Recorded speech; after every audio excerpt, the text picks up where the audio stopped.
ನಮಸ್ಕಾರ ಸ್ನೇಹಿತರೆ. ನಮ್ಮ ಸನಾತನ ಧರ್ಮದಲ್ಲಿ ಪ್ರತಿಯೊಂದು ವ್ರತಕ್ಕೂ ತನ್ನದೇ ಆದ ವಿಶೇಷವಾದ ಮಹತ್ವವಿದೆ. ಕೆಲವು ವ್ರತಗಳು ಆರೋಗ್ಯ ಮತ್ತು ಆಯುಷ್ಯಕ್ಕಾಗಿ, ಕೆಲವು ವ್ರತಗಳು ಸಂತಾನ ಮತ್ತು ಕುಟುಂಬದ ಕ್ಷೇಮಕ್ಕಾಗಿ, ಇನ್ನೂ ಕೆಲವು ವ್ರತಗಳು ದಾಂಪತ್ಯ ಜೀವನದ ಸುಖ, ಶಾಂತಿ ಮತ್ತು ಸೌಭಾಗ್ಯಕ್ಕಾಗಿ ಆಚರಿಸಲಾಗುತ್ತದೆ. ಇಂತಹ ಅತ್ಯಂತ ಪವಿತ್ರವಾದ ವ್ರತಗಳಲ್ಲಿ ಒಂದು ಮಂಗಳಗೌರಿ ವ್ರತ. ಮಂಗಳಗೌರಿ ವ್ರತವನ್ನು ವಿಶೇಷವಾಗಿ ವಿವಾಹಿತ ಮಹಿಳೆಯರು ತಮ್ಮ ಪತಿಯ ಆಯುಷ್ಯ, ಆರೋಗ್ಯ, ಕುಟುಂಬದ ನೆಮ್ಮದಿ, ದಾಂಪತ್ಯದ ಸೌಖ್ಯ ಮತ್ತು ಅಖಂಡ ಸೌಭಾಗ್ಯಕ್ಕಾಗಿ ಭಕ್ತಿಯಿಂದ ಆಚರಿಸುತ್ತಾರೆ. ಆದರೆ ಇದರ ಅರ್ಥ ಕೇವಲ ಮಹಿಳೆಯರು ಮಾತ್ರ ಈ ವ್ರತವನ್ನು ಆಚರಿಸಬೇಕು ಎಂದಲ್ಲ. ಗೌರಿ ದೇವಿಯ ಆರಾಧನೆಯ ಹಿಂದೆ ಇರುವ ಮೂಲ ತತ್ವವೇನೆಂದರೆ ಶಕ್ತಿ, ಸೌಭಾಗ್ಯ, ಕುಟುಂಬದ ಕ್ಷೇಮ ಮತ್ತು ಮಂಗಳಕರ ಜೀವನಕ್ಕಾಗಿ ದೇವಿಯ ಅನುಗ್ರಹವನ್ನು ಕೋರುವುದು. ಮಂಗಳಗೌರಿ ಎಂಬ ಹೆಸರಿನಲ್ಲಿಯೇ ಈ ವ್ರತದ ಅರ್ಥ ಅಡಗಿದೆ. ಮಂಗಳವನ್ನು ನೀಡುವ ಗೌರಿ ಎಂದರೆ ಮಂಗಳಗೌರಿ. ಪಾರ್ವತಿ ದೇವಿಯೇ ಗೌರಿ, ಉಮಾ, ಅನ್ನಪೂರ್ಣೆ, ದುರ್ಗೆ, ಭವಾನಿ ಎಂಬ ಅನೇಕ ರೂಪಗಳಲ್ಲಿ ಪೂಜಿಸಲ್ಪಡುತ್ತಾಳೆ. ಶಿವನ ಅರ್ಧಾಂಗಿಯಾಗಿ, ಆದಿಶಕ್ತಿಯ ಸ್ವರೂಪವಾಗಿ ಮತ್ತು ಶ್ರೀಶಕ್ತಿಯ ಪ್ರತೀಕವಾಗಿ ಗೌರಿ ದೇವಿಯನ್ನು ಸನಾತನ ಧರ್ಮದಲ್ಲಿ ಗೌರವದಿಂದ ಕಾಣಲಾಗಿದೆ. ಮಂಗಳ ಗೌರಿ ವ್ರತವು ಸಾಮಾನ್ಯವಾಗಿ ಶ್ರಾವಣ ಮಾಸದ ಮಂಗಳವಾರಗಳಲ್ಲಿ ಆಚರಿಸಲಾಗುತ್ತದೆ. ಶ್ರಾವಣ ಮಾಸವೇ ಶಿವ ಮತ್ತು ಪಾರ್ವತಿಯ ಆರಾಧನೆಗೆ ಅತ್ಯಂತ ಪವಿತ್ರವಾದ ಕಾಲವೆಂದು ಪರಿಗಣಿಸಲಾಗಿದೆ. ವಿಶೇಷವಾಗಿ ಮಂಗಳವಾರದಂದು ಗೌರಿ ದೇವಿಯನ್ನು ಪೂಜಿಸುವುದರಿಂದ ದಾಂಪತ್ಯ ಜೀವನಕ್ಕೆ, ಮಂಗಳ, ಕುಟುಂಬಕ್ಕೆ ಶಾಂತಿ ಮತ್ತು ಸೌಭಾಗ್ಯ ದೊರೆಯುತ್ತದೆ ಎಂಬ ಭಕ್ತಿಯ ನಂಬಿಕೆ ಇದೆ. ಮಂಗಳಗೌರಿ ವ್ರತದೊಂದಿಗೆ ಸಂಬಂಧಿಸಿದ ಪ್ರಮುಖ ಪೌರಾಣಿಕ ಕಥೆಯೊಂದು ಇದೆ. ಈ ಕಥೆಯಲ್ಲಿ ಒಬ್ಬ ರಾಜ, ಅವನ ಮಗಳು ಮತ್ತು ಆಕೆಯ ವಿವಾಹದ ನಂತರ ಎದುರಾದ ಸಂಕಷ್ಟಗಳ ಮೂಲಕ ಗೌರಿ ದೇವಿಯ ಮಹಿಮೆಯನ್ನು ವಿವರಿಸಲಾಗುತ್ತದೆ. ಕಥೆಯ ವಿವಿಧ ಪ್ರಾದೇಶಿಕ ರೂಪಗಳಲ್ಲಿ ಕೆಲವು ವಿವರಗಳು ಬದಲಾಗುತ್ತವೆ, ಆದರೆ ಕಥೆಯ ಮುಖ್ಯ ಸಂದೇಶ ಒಂದೇ. ಭಕ್ತಿಯಿಂದ ಗೌರಿ ದೇವಿಯನ್ನು ಆರಾಧಿಸಿದರೆ ಆಕೆ ತನ್ನ ಭಕ್ತರನ್ನು ಕಷ್ಟಗಳಿಂದ ರಕ್ಷಿಸಿ ಮಂಗಳವನ್ನು ಕರುಣಿಸುತ್ತಾಳೆ ಎಂಬುದು. ಒಂದು ಕಾಲದಲ್ಲಿ ಒಬ್ಬ ರಾಜನಿಗೆ ಸಂತಾನವಿರಲಿಲ್ಲ. ಆತನು ದೇವರನ್ನು ಭಕ್ತಿಯಿಂದ ಪ್ರಾರ್ಥಿಸುತ್ತಿದ್ದನು. ಗೌರಿ ದೇವಿಯ ಅನುಗ್ರಹದಿಂದ ಅವನಿಗೆ ಒಬ್ಬ ಮಗಳು ಜನಿಸಿದಳು. ಆಕೆಯ ಜೀವನದಲ್ಲಿ ಒಂದು ಹಂತದಲ್ಲಿ ದಾಂಪತ್ಯಕ್ಕೆ ಸಂಬಂಧಿಸಿದ ದೊಡ್ಡ ಸಂಕಷ್ಟ ಎದುರಾಗುತ್ತದೆ.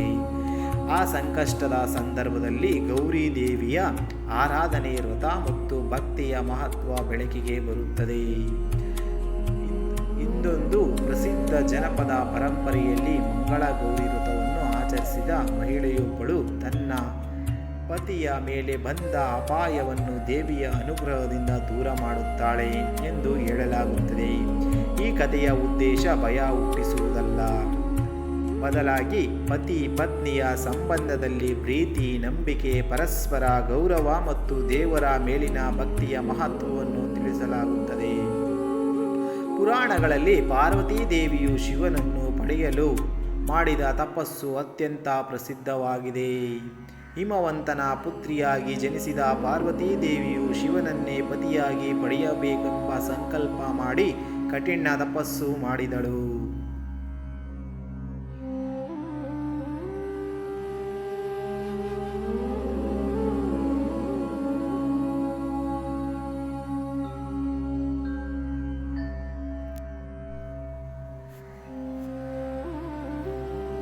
ಆಕೆಯ ಭಕ್ತಿ, ದೃಢ ಸಂಕಲ್ಪ ಮತ್ತು ತಪಸ್ಸಿನಿಂದ ಶಿವನು ಪ್ರಸನ್ನನಾಗಿ ಆಕೆಯ ತನ್ನ ಅರ್ಧಾಂಗಿಯಾಗಿ ಸ್ವೀಕರಿಸಿದನು. ಈ ಕಾರಣದಿಂದಲೇ ಗೌರಿ ದೇವಿಯ ಆರಾಧನೆಯನ್ನು ದಾಂಪತ್ಯ ಜೀವನದೊಂದಿಗೆ ಸಂಬಂಧಿಸಿ ನೋಡಲಾಗುತ್ತದೆ. ಗೌರಿ ಎಂದರೆ ಕೇವಲ ಒಬ್ಬ ದೇವತೆ ಮಾತ್ರವಲ್ಲ, ಶಕ್ತಿ, ಪಾವಿತ್ರತೆ, ತಾಳ್ಮೆ, ನಿಷ್ಠೆ ಮತ್ತು ಕುಟುಂಬವನ್ನು ಕಾಪಾಡುವ ಶ್ರೀಶಕ್ತಿಯ ಪ್ರತೀಕವೂ ಹೌದು. ಮಂಗಳಗೌರಿ ವ್ರತದ ಮತ್ತೊಂದು ಪ್ರಮುಖ ಅಂಶವೆಂದರೆ ಸೌಭಾಗ್ಯ. ಸೌಭಾಗ್ಯ ಎಂದರೆ ಕೇವಲ ಪತಿಯ ದೀರ್ಘಾಯುಷ್ಯ ಎಂದು ಮಾತ್ರ ಅರ್ಥ ಮಾಡಿಕೊಳ್ಳಬಾರದು. ಕುಟುಂಬದಲ್ಲಿ ಪ್ರೀತಿ ಇರಬೇಕು, ಪರಸ್ಪರ ಗೌರವ ಇರಬೇಕು, ಆರೋಗ್ಯ ಇರಬೇಕು ಮನಸ್ಸಿಗೆ ಶಾಂತಿ ಇರಬೇಕು, ಮನಸ್ಸಿನಲ್ಲಿ ಸಂಬಂಧಿಸಿದ ಸುಂದರವಾಗಿರಬೇಕು. ಇವೆಲ್ಲವೂ ಸೌಭಾಗ್ಯ ವಿಶಾಲ ಅರ್ಥವನ್ನು ತರುತ್ತವೆ. ಹಾಗಾದರೆ ಈ ವ್ರತವನ್ನು ಮಂಗಳವಾರವೇ ಏಕೆ ಆಚರಿಸುತ್ತಾರೆ? ಮಂಗಳವಾರವನ್ನು ಸನಾತನ ಪರಂಪರೆಯಲ್ಲಿ ಶಕ್ತಿ ಮತ್ತು ಮಂಗಳ ಕಾರ್ಯಗಳೊಂದಿಗೆ ಸಂಬಂಧಿಸಿದ ದಿನವೆಂದು ಪರಿಗಣಿಸಲಾಗುತ್ತದೆ. ಮಂಗಳ ಎಂಬ ಪದಕ್ಕೆ ಶುಭ ಮತ್ತು ಮಂಗಳಕರತೆಯನ್ನು ಸೂಚಿಸುತ್ತದೆ. ಆದ್ದರಿಂದ ಶ್ರಾವಣ ಮಾಸದ ಮಂಗಳವಾರ ಗೌರಿ ದೇವಿಯ ಪೂಜಿಸುವ ಪರಂಪರೆ ಬೆಳೆದು ಬಂದಿದೆ.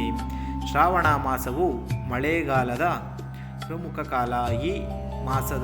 ಈ ಸಮಯದಲ್ಲಿ ಪ್ರಕೃತಿಯಲ್ಲಿಯೂ ಸಹ ಹೊಸ ಚೈತನ್ಯ ಕಂಡುಬರುತ್ತೆ. ಭಾರತೀಯ ಪರಂಪರೆಯಲ್ಲಿ ಪ್ರಕೃತಿ ಮತ್ತು ಶಕ್ತಿಯನ್ನು ದೇವಿಯ ಸ್ವರೂಪದಲ್ಲಿ ಕಾಣುವ ಸಂಸ್ಕೃತಿ ಇರುವುದರಿಂದ ಶ್ರಾವಣದಲ್ಲಿ ಗೌರಿ ದೇವಿಯ ಆರಾಧನೆಗೆ ವಿಶೇಷ ಸ್ಥಾನ ದೊರೆತಿದೆ.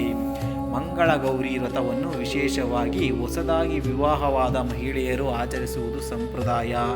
ಕರ್ನಾಟಕ, ಮಹಾರಾಷ್ಟ್ರ ಮತ್ತು ಭಾರತದ ಕೆಲವು ಭಾಗಗಳಲ್ಲಿ ಕಂಡುಬರುತ್ತದೆ. ಕೆಲವೆಡೆ ವಿವಾಹದ ನಂತರ ಮೊದಲ 5 ವರ್ಷಗಳ ಕಾಲ ಶ್ರಾವಣ ಮಾಸದ ಮಂಗಳವಾರಗಳಲ್ಲಿ ಮಂಗಳ ಗೌರಿ ವ್ರತವನ್ನು ಆಚರಿಸುವ ಸಂಪ್ರದಾಯವಿದೆ. ಆದರೆ ಆಚರಣೆಯ ಅವಧಿ ಕುಟುಂಬ ಮತ್ತು ಪ್ರದೇಶ ಮತ್ತು ಸಂಪ್ರದಾಯಕ್ಕೆ ಅನುಗುಣವಾಗಿ ಬದಲಾಗುತ್ತದೆ. ಆದ್ದರಿಂದ ಒಂದು ವಿಷಯವನ್ನು ನೆನಪಿಟ್ಟುಕೊಳ್ಳಬೇಕು.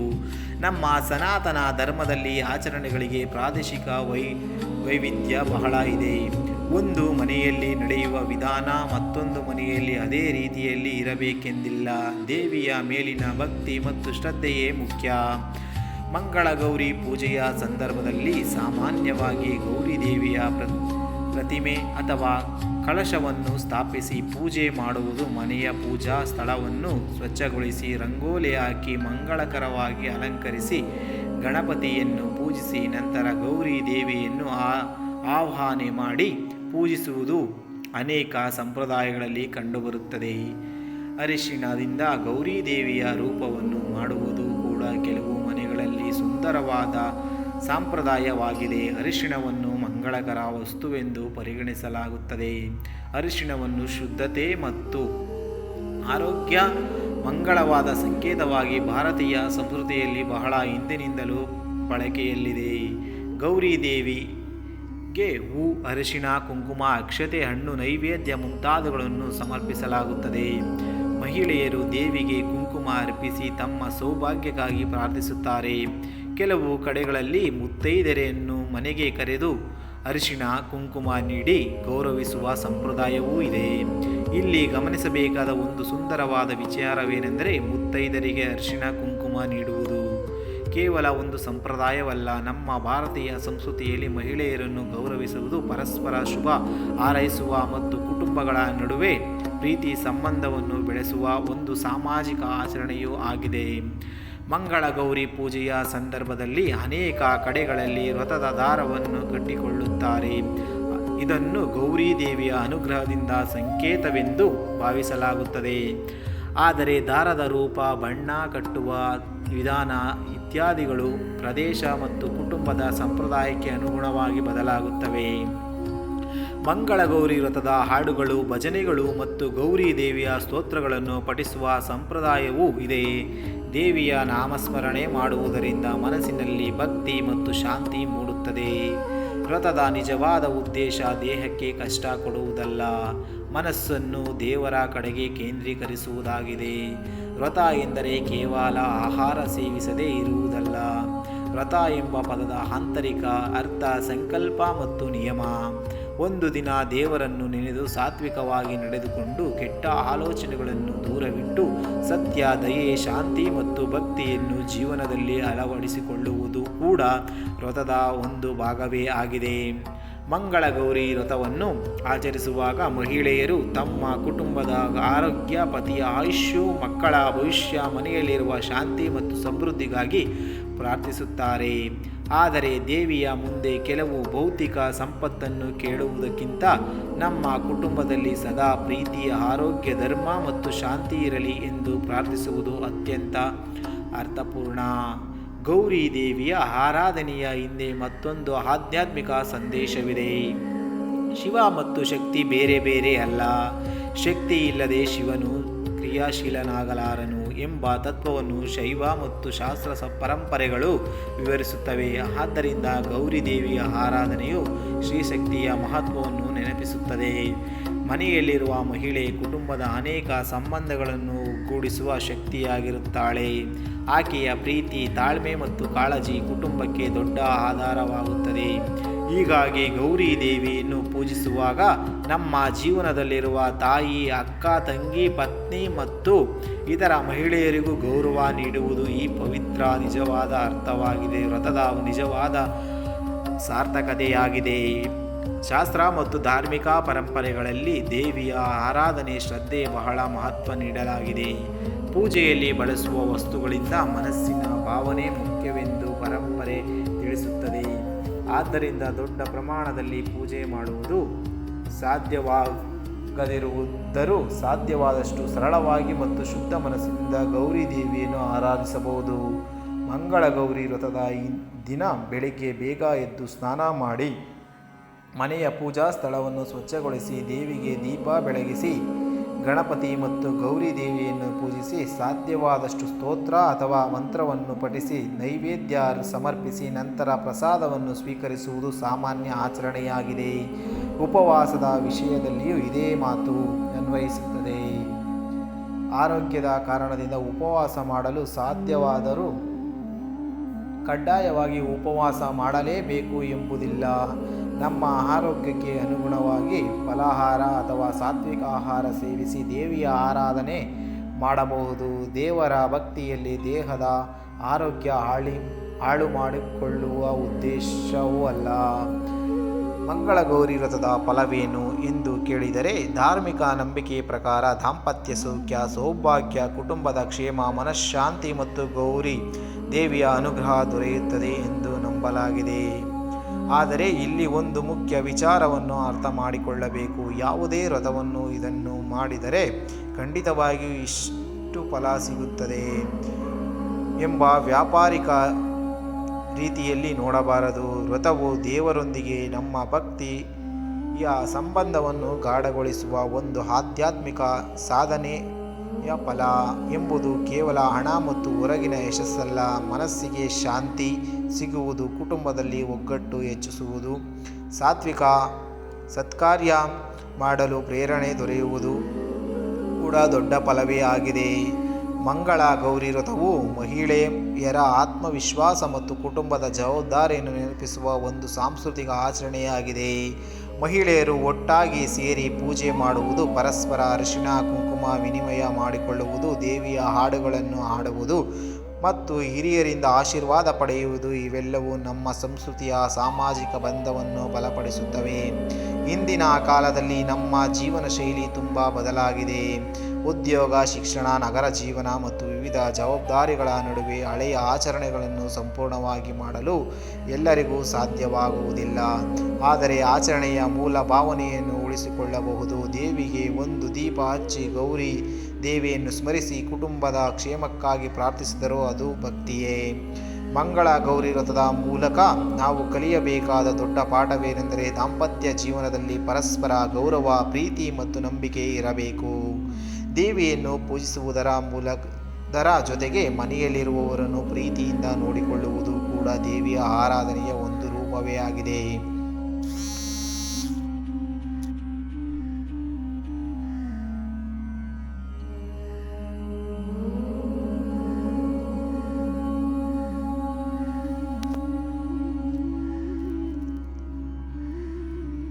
ಇನ್ನೊಂದು ಪ್ರಸಿದ್ಧ ಜನಪದ ಪರಂಪರೆಯಲ್ಲಿ ಮಂಗಳಗೌರಿ ವ್ರತವನ್ನು ಆಚರಿಸಿದ ಮಹಿಳೆಯೊಬ್ಬಳು ತನ್ನ ಪತಿಯ ಮೇಲೆ ಬಂದ ಅಪಾಯವನ್ನು ದೇವಿಯ ಅನುಗ್ರಹದಿಂದ ದೂರ ಮಾಡುತ್ತಾಳೆ ಎಂದು ಹೇಳಲಾಗುತ್ತದೆ. ಈ ಕಥೆಯ ಉದ್ದೇಶ ಭಯ ಹುಟ್ಟಿಸುವುದಲ್ಲ, ಬದಲಾಗಿ ಪತಿ ಪತ್ನಿಯ ಸಂಬಂಧದಲ್ಲಿ ಪ್ರೀತಿ, ನಂಬಿಕೆ, ಪರಸ್ಪರ ಗೌರವ ಮತ್ತು ದೇವರ ಮೇಲಿನ ಭಕ್ತಿಯ ಮಹತ್ವವನ್ನು ತಿಳಿಸಲಾಗಿದೆ.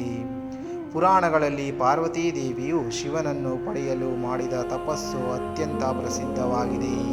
ಹಿಮವಂತನ ಪುತ್ರಿಯಾಗಿ ಜನಿಸಿದ ಪಾರ್ವತಿ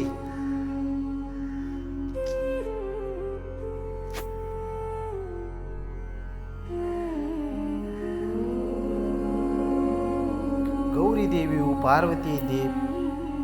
ಪಾರ್ವತಿಯ ಜೀವನದಲ್ಲಿ ತಪಸ್ಸು, ದೃಢ ಸಂಕಲ್ಪ, ನಿಷ್ಠೆ ಮತ್ತು ಶಕ್ತಿಯೇ ಕಾಣುತ್ತದೆ. ಆದ್ದರಿಂದ ಮಂಗಳ ಗೌರಿ ವ್ರತವು ಮಹಿಳೆಯರಿಗೆ ಮಾತ್ರವಲ್ಲದೆ ಪ್ರತಿಯೊಬ್ಬರಿಗೂ ಒಂದು ಸಂದೇಶ ನೀಡುತ್ತದೆ. ಈ ಜೀವನದಲ್ಲಿ ಸಂಕಷ್ಟ ಬಂದರೂ ಧೈರ್ಯ ಕಳೆದುಕೊಳ್ಳಬಾರದು, ನಂಬಿಕೆಯನ್ನು ಕಳೆದುಕೊಳ್ಳಬಾರದು ಮತ್ತು ಧರ್ಮದ ಮಾರ್ಗವನ್ನು ಬಿಡಬಾರದು. ಹೀಗಾಗಿ ಶ್ರಾವಣ ಮಾಸದ ಮಂಗಳವಾರ ಮಂಗಳ ಗೌರಿ ವ್ರತವನ್ನು ಆಚರಿಸಬಹುದಾದ ಕೆಲವು ಒಂದು ಸಂಪ್ರದಾಯವನ್ನು ಮಾಡುತ್ತಿದ್ದೇವೆ ಎಂದು ಭಾವಿಸಬೇಡಿ. ಗೌರಿ ದೇವಿಯ ಶಕ್ತಿಯನ್ನು ಸ್ಮರಿಸುತ್ತಿದ್ದೇವೆ, ನಮ್ಮ ಕುಟುಂಬದ ಕ್ಷೇಮವನ್ನು ಪ್ರಾರ್ಥಿಸುತ್ತಿದ್ದೇವೆ, ನಮ್ಮ ಸಂಸ್ಕೃತಿಯನ್ನು ಮುಂದಿನ ಪೀಳಿಗೆಗೆ ಪರಿಚಯಿಸುತ್ತಿದ್ದೇವೆ ಮತ್ತು ನಮ್ಮ ಮನಸ್ಸನ್ನು ಭಕ್ತಿ ಮತ್ತು ಸಾತ್ವಿಕತೆಯ ಕಡೆಗೆ ಕರೆದೊಯ್ಯುತ್ತಿದ್ದೇವೆ. ಕೊನೆಯದಾಗಿ ಮಂಗಳ ಗೌರಿ ದೇವಿಯ ಮುಂದೆ ನಾವು ಪ್ರಾರ್ಥಿಸಬಹುದು. ಹೇ ತಾಯಿ ಗೌರಿ, ನಮ್ಮ ಮನೆಯಲ್ಲಿ ಸದಾ ಮಂಗಳ ಇರಲಿ, ಕುಟುಂಬದಲ್ಲಿ ಎಲ್ಲರೂ ಆರೋಗ್ಯ ಮತ್ತು ಆಯುಷ್ಯ ದೊರೆಯಲಿ, ಪತಿ ಪತ್ನಿಯ ನಡುವೆ ಪ್ರೀತಿ ಮತ್ತು ಪರಸ್ಪರ ಗೌರವ ಹೆಚ್ಚಲಿ, ಮಕ್ಕಳಿಗೆ ಉತ್ತಮ ಭವಿಷ್ಯ ದೊರೆಯಲಿ, ನಮ್ಮ ಮನಸ್ಸಿನಲ್ಲಿ ದುಃಖ ಮತ್ತು ಭಯ ಅಶಾಂತಿ ದೂರವಾಗಲಿ, ನಮ್ಮ ಮಾರ್ಗದಲ್ಲಿ ನಡೆಯುವ ಶಕ್ತಿ ನಮಗೆ ದೊರೆಯಲಿ. ತಾಯಿ ಗೌರಿಯ ಅನುಗ್ರಹ ನಮ್ಮ ಕುಟುಂಬದ ಮೇಲೆ ಸದಾ ಇರಲಿ. ಇದೇ ಮಂಗಳ ಗೌರಿ ವ್ರತದ ನಿಜವಾದ ಮಹತ್ವ. ಮಂಗಳ ಗೌರಿ ದೇವಿಯ ಆರಾಧನೆಯ ಕೆಲವು ಒಂದು ದಿನ ಪೂಜೆಯಾಗಿದ್ದರೆ ಕುಟುಂಬದಲ್ಲಿ ಪ್ರೀತಿ, ಶಾಂತಿ, ಸೌಭಾಗ್ಯ ಮತ್ತು ಸಾತ್ವಿಕ ಜೀವನವನ್ನು ಬೆಳೆಸುವ ಒಂದು ಸುಂದರವಾದ ಧಾರ್ಮಿಕ ಪರಂಪರೆಯಾಗಿದೆ. ಮಂಗಳ ಗೌರಿ ದೇವಿಯ ಕೃಪೆ ನಿಮ್ಮೆಲ್ಲರ ಮೇಲೂ ಇರಲಿ. ನಿಮಗೆ ಈ ವಿಡಿಯೋ ಇಷ್ಟವಾಗಿದ್ದರೆ ನಮ್ಮ ವಿಡಿಯೋವನ್ನು ಲೈಕ್ ಮಾಡಿ ಮತ್ತು ಸ್ನೇಹಿತರೊಂದಿಗೆ ಹಂಚಿಕೊಳ್ಳಿ ಮತ್ತು ಇನ್ನಿತರ ಸನಾತನ ಧರ್ಮದ ಮಾಹಿತಿಗಳಿಗಾಗಿ ನಮ್ಮ ಚಾನಲನ್ನು ಸಬ್ಸ್ಕ್ರೈಬ್ ಮಾಡಿಕೊಳ್ಳಿ. ಧನ್ಯವಾದಗಳು.